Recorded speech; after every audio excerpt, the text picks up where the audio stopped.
Welcome back to sports. I'm Shannon Begin. The Florida volleyball team is the 11th seed going into the NCAA tournament Sweet 16. Their first matchup will be the 6th seed Wisconsin Badgers. The Gators are 4-0 all-time against Wisconsin and 1-0 in NCAA play. Florida is led by Ramat Alassan in blocks per set and Mackenzie D'Agostino in hitting efficiency. The Badgers are led by Lauren Gillis in kills and Tiana Williams in blocks. Florida head coach Mary Wise says the Gators will have to be careful since Wisconsin is a double threat. They're also an elite defensive team. They will scrap and keep balls in play. So as good as they are at getting kills, they're just as good as preventing kills. It's going to be really, really hard to score. The Gators Sweet 16 action tonight will get started at 5:30. There are some high school hoops tonight with several local teams in action. Looking first at the boys matchups, Buchholz will visit Gainesville High School, and Eastside will be on the road as well, taking on Santa Fe.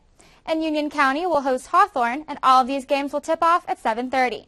Now looking at the girls' teams, Gainesville will host Eastside at 7:30, and Hawthorne is at Union County, and they're already in action after tipping off at 4:30. We're just one day away from finding out who will be doing the Heisman, as 3 of college football's best players are in New York City for the award ceremony. The prize will be handed out tomorrow night, so let's take a look at the 3 contenders. Alabama's Derrick Henry is looking to become the first member of the Crimson Tide since 2009 to win the Heisman. This season has been explosive for Henry, earning over 1,900 yards and 23 touchdowns. Stanford's Christian McCaffrey comes in as the unlikely hero, leading Stanford with more than 1,800 rushing yards just 1 year after tearing his ACL. McCaffrey has earned another 540 yards receiving and 13 touchdowns this season.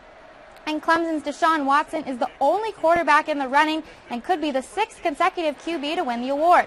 Watson has thrown for over 3,000 yards and 30 touchdowns while leading the Tigers to an undefeated season. The ceremony will begin tomorrow night at 8 o'clock. Florida men's basketball is on the road taking on number 1 Michigan State. This marks the first time in program history the Gators have faced a non-conference number 1 team. The Spartan offense has been strong this season, averaging 82 points per game. But the Gators' defense has been able to hold opponents to about 60 points a game. Both teams are about the same when it comes to turnovers. The Gators average 10, while the Spartans average 12.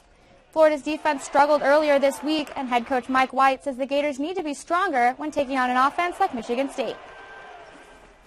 We'll probably have to throw everything that we have at them just to try to slow them down. But they're not going to be very easy to press. You know, their entire roster passes the ball well. They take care of the basketball. Their guards just make great decisions. They're just really, really sound at everything that they do.